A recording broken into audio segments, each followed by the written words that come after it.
तीन जिनको हमने इस केस में नामजद किया और जिनके मैं आपके सामने नाम और किरदार और उनके फैमिली रिलेशनशिप लेके आऊंगा, उन्होंने आपने वीडियो में सुना कि धमकी दी और आप ये भी वीडियोस में देख रहे हैं कि गार्ड्स को जो कि असले से मौजूद हैं उनको कहा जा रहा है कि इनके ऊपर लड़कियों के ऊपर चढ़ाई करें, यानी कि जिस्मानी तौर पर आप देख रहे हैं कि वो इनके ऊपर चार्ज कर रहे हैं, इनके ऊपर जो है चढ़ने की कोशिश कर रहे हैं। ये मैं नहीं कह रहा, ये वीडियो में सबूत मौजूद है। तो इन हालात में जब आपके पास असला है और आप थ्रेट कर रहे हैं किसी को असले के जोर पे, तो कानूनी तौर पर जो सा है ये बड़ी मुस्तनद किस्म की राय है, ये कंसिडर्ड ओपिनियन है, इसमें कोई फ्लेक्सिबिलिटी नहीं है कि 506B या 506 सब सेक्शन 2 जो सा अट्रैक्ट करता है जिसकी 10 साल सजा है। तो हम पुलिस से ये उम्मीद भी रखते हैं, हम उनके सामने अपना इस मौकफ को भरपूर तरीके से पेश करेंगे।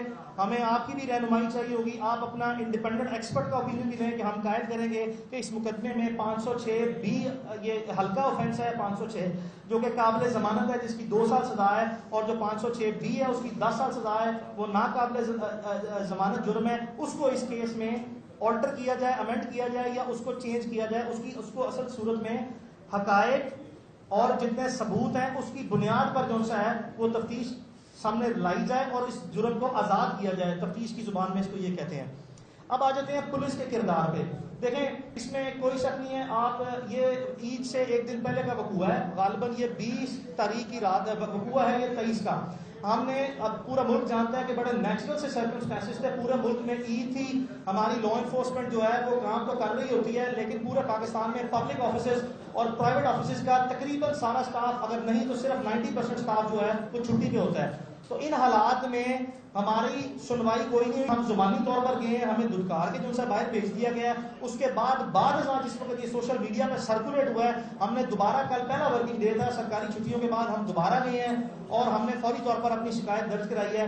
पहले चंद घंटे 10 से 12 घंटे इसमें कोई शक नहीं है कि हमारी सुनवाई नहीं हुई। कुदरती तौर पर जो सा है वो पुलिस का इनिशियल मौकफ ये था कि हमारे ऊपर दबाव है, हम कुछ नहीं कर सकते, नीचे SHO की लेवल पे बात कर रहा हूँ। लेकिन बाद चूंकि पब्लिक ओपिनियन जो सा है वो इस तरह इस मैसिव लेवल पे जो सा पहुंच गया कि एक पब्लिक परसेप्शन जो सा क्रिएट हो गया कि इसमें वाकई ये जो लोग हैं गुनाहगार हैं और ये क्यों मलूज़ खातिर अवाम की तरफ से सवालों जवाब और राय का सिलसिला शुरू हो गया, जिसको सामने रखते हुए पुलिस ने फाइनली अपनी प्रोफेशनल जिम्मेदारी, कानूनी जिम्मेदारी हकीकी मानों में जो है अदा की है। इस पे लाहौर पुलिस, खासकर मैं सबसे पहले IG पंजाब को जो है वो मैं उनका शुक्रिया अदा करता हूँ कि उन्होंने इसका नोटिस लिया, बिकॉज जो इस केस में फिगर्स हैं जिसमें मैं मजीद थोड़ी देर में आऊंगा, उनकी मौजूदगी में आम हालात में इस मुल्क में देखा गया है कि मुकदमा तक के बुनियादी जो इंसान का हक है, किसी भी शहरी का हक है, उससे भी आपको महरूम किया जाता है। तो IG पंजाब का मैं सबसे पहले शुक्रिया अदा करता हूँ कि उन्होंने ये हमारा मुकदमा दर्ज किया। 2 केस में नकायस से कमजोरियां, हम आपको सबूत देंगे, हम आपको कन्विंस करेंगे, आपकी मेहरबानी, हम आपसे आजाद और गैर जानिबदार तफ्तीश की उम्मीद रखते हैं। दूसरा मैं शुक्रिया अदा करूंगा CCPO लाहौर का, चौधरी जुल्फिकार का। मैं इनको पुराना जानता हूँ, 10-15 साल से प्रोफेशनल पुलिस ऑफिसर है, कभी इनकी शोहरत जो सी बुरी सुनी देखी नहीं गई। और तीसरा मैं अब मजीद तवक्को करता हूँ सबसे पहले लाहौर के DIG इन्वेस्टिगेशन से मेरे मुतालबात। भाई मैं आप मेरी आप फैमिली से पूछ लें, अगर वो बोलना चाहती है तो बोल लेती है, आप उनसे वो बोलना चाहती है, आप उनकी कंसेंट के बगैर तो नहीं उनको कह सकते बोलने का, आप वो तो नहीं कह सकते। हाँ वो कर लेते हैं, आपके सवाल जवाब पे आएंगे।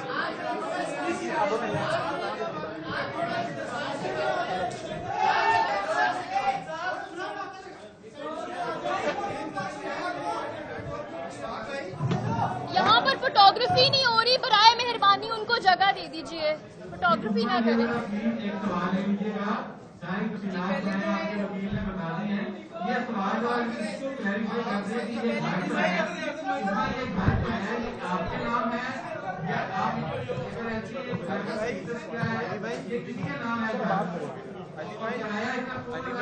उस्मानी बोली और दूसरी बात सोशल मीडिया पे वायरल वीडियो प्रेस कॉन्फ्रेंस आप कंटिन्यू रखें। जी पहले तो मैं आप सबका शुक्रिया अदा करना चाहती हूँ।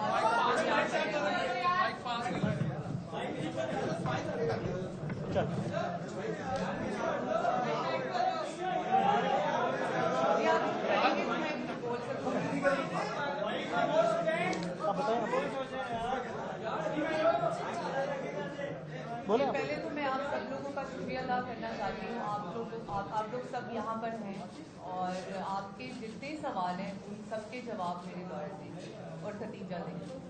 आपने जिस जिस तरह के सवाल करने आप सब सवालों के जवाब मेरे लॉयर और खतीजा ने दिया। देखिए इस बात से नहीं, मुकदमा आपसे रिलेटेड है, आप जरा प्लीज मेहरबानी करें।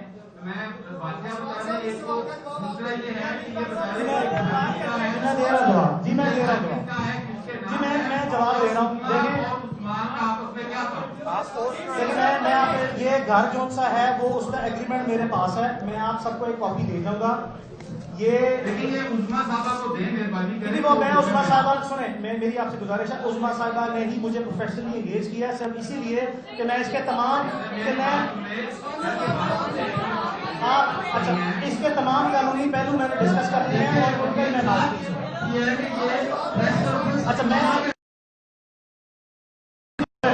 इसमें बाबर नसीम जो सा है जी वो घर के मालिक हैं, ना ये उस्मान के कोई रिश्तेदार हैं, ना ही उस्मान के कोई रिश्तेदार हैं। जी मैं दूंगा जी, अदालत में भी आप लाजमी तवक्को करेंगे, मैं दूंगा। बिस्मिल्लाहिर्रहमान। यार एक बात सुनने, हमें बात सुने, एक सेकेंड, बात सुने। यहाँ किसी हमने आके कोई मीडिया पे तोहमत नहीं लगाई, आप रिलैक्स करें, 1 मिनट आपको और चाहिए, उसके बाद प्रेस कॉन्फ्रेंस खत्म है। और ये बात आप इम्पोज नहीं कर सकते उस्मा पे बोलने की। और लेडी हम पे मलिक रियाज का प्रेशर है, हम पे मलिक आप प्लीज 1 मिनट दे दें। जरूरी बात ये, आपको ये शवाहिद, आपको ये डॉक्यूमेंट, देखिए उस्मा की जान को खतरात लाहक है। आप इस चीज की सेंसिटिविटी को अंडरस्टैंड करें। उस्मा खान की जान को खतरात लाहक है, इसीलिए प्रेस कॉन्फ्रेंस की है। प्रेस कॉन्फ्रेंस जो सा मीडिया प्लेटफॉर्म जो सा है वो किसी भी शख्स के लिए जो कि विक्टिम है किसी चीज का, उसका राइट है। प्रेस कॉन्फ्रेंस की है। अच्छा अब मेरी गुजारिश आपसे ये है। अच्छा दाऊद भाई सवाल ले लें। दाऊद भाई सवाल कर लो यार, जी मैं सवाल करें। मैं मियां दाऊद आपको सवाल का जवाब दे रहा हूँ आपसे। मैं मियां दाऊद आपको सवाल, मियां दाऊद इस घर की मलकियत एक थर्ड पार्टी के नाम पे है जिसे हम नहीं जानते। ये उस्मा के करीबी दोस्त हैं बाबर, जिसके नाम पे इस घर का किराया नामा है, और वही हम तफ्तीश में देंगे। तो जो ये उनका क्लेम है कि ये उनके खामन का घर है, ऐसी बात नहीं तौर पर नहीं है। अच्छा उस्मान मलिक के साथ 2 साल पुराना ताल्लुक है। कि जितनी बातें हम जो क्लेम यहाँ पे करेंगे, कोई ऐसा क्लेम नहीं होगा जिसका हम सबूत ना दे सके। उस्मा का ताल्लुक 2 साल से है। उस्मान मलिक जो है वो उस्मा से शादी करना चाहता था। 5 महीने पहले उस्मा ने उस पर इनकार कर दिया, जिसके बाद अब वो जो पुराना रिलेशनशिप है उसकी बुनियाद पर जबरदस्ती जो है रास्ता कायम करने की कोशिश करता है। ये बात उस्मा के मुताबिक दिसंबर 2019 में उस्मान मलिक की फैमिली के नॉलेज में है। उसके हमारे पास सबूत है कि उस्मान मलिक और उसकी फैमिली के दरमियान जितनी मोबाइल कन्वर्सेशन है, मैसेज की फोन में, वो हमारे पास मौजूद है, वो भी हम पेश करेंगे। तो इसका रिलेशनशिप जो है वो यही है, इससे उसकी इस्लाम से और दोस्ती थी और उससे शादी करना चाहता है। यार एक देना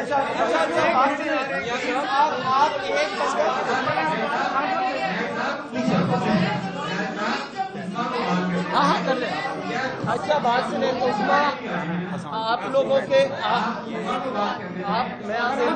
उस्मा मैं आपके सामने कहना चाहता हूँ, उस्मा मुकम्मल तौर पर आजाद है। वो जितनी बात करना चाहे करें, वो जिस सवाल का जवाब दें वो दें।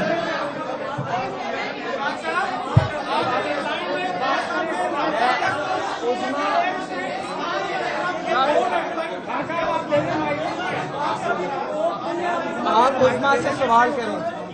मैडम आप उस्मा को माइक दे दो, just give her the mic. आप बात सुने, आप में से आप उस खवातीन को सवाल तो करने दे। आप उस सवाल 1 मिनट है, सवाल तो करिए।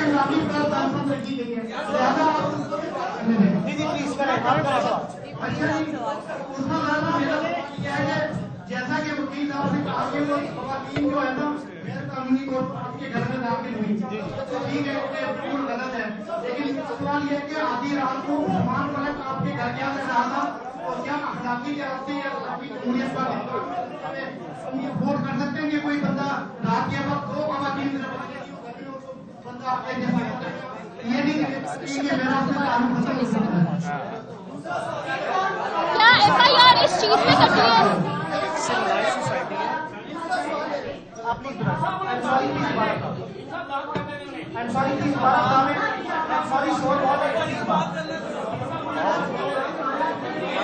आवाज नहीं आ रही।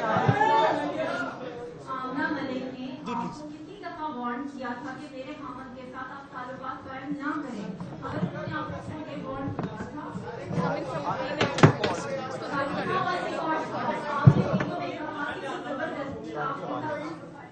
ठीक है, ठीक जी। और किसी का भी सवाल है?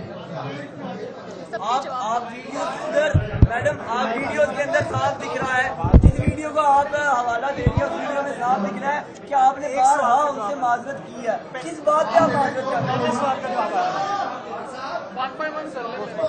पहले सवाल का जवाब आया।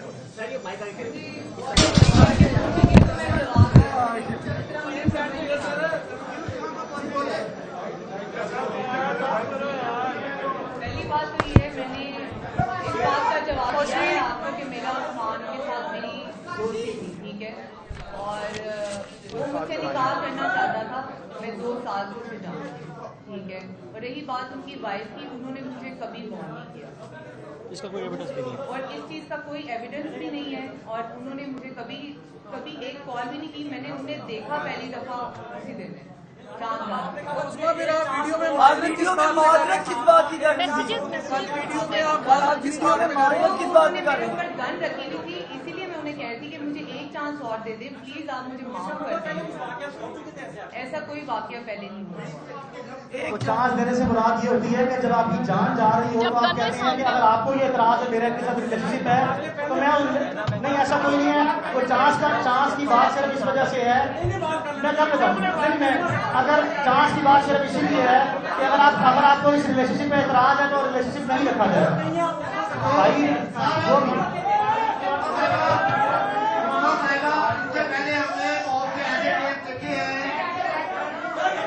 बहुत से ऐसे केस देखे हैं, बीच में लोगों के साथ फिर लेन देन हो गया, मामला तय हो गए और बड़ी रकमें ली है। जदोरी का कराची में केस इसी तरह का था और उसमें उन्होंने फिर भारी मुआवजा लिया लड़की। बहुत अच्छा सवाल है। आप भी ऐसे ही ड्रामा नहीं कि पैसे कैसे लेने का प्रोग्राम करके लंबा दौड़ा। ऐसा कुछ होता तो मैं आज यहाँ ना होती। आपको क्या लगता है ऐसा कुछ होता तो मैं यहाँ आज आप लोगों के सामने ना बैठी होती? अगर मुझे बात खत्म करनी होती, लेन देन नहीं करना होता, तो मैं ये मुकदमा ही ना दर्ज करता। अच्छा मियां साहब एक मिनट मियां साहब यार 1 मिनट जी बताएं।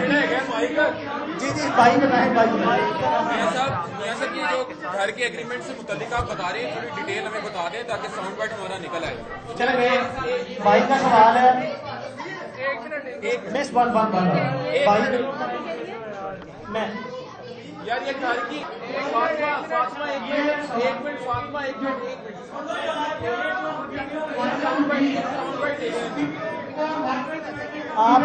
आपका सवाल है घर की किराएदारी से मुतल्लिक। डिटेल बता दें। मैं बता देता हूँ, घर का एड्रेस मैं आपके सामने रख रहा हूँ, आपके सामने घर का एग्रीमेंट भी मैं जो है वो आपको बाद में कॉपी करा के दे दूंगा। घर का किराया नामा है बाबर नसीम के नाम पे, वो उस्मा के पुराने दोस्त हैं। उस्मा यहाँ पे काफी अरसे से रह रही हैं। बाबर नसीम का कोई ताल्लुक वास्ता नहीं है उस्मान मलिक से या उसके किसी लेने देने से। इस घर पे पुराना पोजेशन जो सा है वो उस्मा का ही है। चंद चीजें जो मैं आपको बताना चाहता हूँ, देखें इस वकूए के 2 विक्टिम हैं। विक्टिम तो बहुत से हैं, इस विक्टिम जो सा सबसे पहले उस्मा और इसकी बहन है। उस्मा की बहन की जो सी इनका पाँव जख्मी हुआ है, आपने वो देखा होगा। दूसरा विक्टिम जो सा मलिक रियाज खुद हैं इसके, चूंकि मलिक रियाज जो सा मौके पर मौजूद नहीं थे, इसमें कोई शक नहीं है। हमारा मलिक रियाज पर कोई जाती क्लेम ये नहीं है कि उन्होंने किया है। वो विक्टिम इसलिए है कि उनकी 2 बेटियां अंबर मलिक और पश्मीना मलिक, जो मलिक रियाज की 2 बेटियां जो मुकदमे में नामजद है, वो वहां पे मौजूद थी। तो हमारी तरह इस वकूए के मलिक रियाज जाती तौर पर खुद भी विक्टिम है, लेकिन हम मलिक रियाज के विक्टिम कुदरती तौर पर बन जाते हैं कि वो पाकिस्तान की एक इन्फ्लुएंशियल जो सा शख्सियत माने और जाने जाते हैं। तकलीफ इस चीज की है कि उन्होंने कौमी इदारे जो से हैं, आर्म फोर्सेस के इदारे, जहां पे कह दिया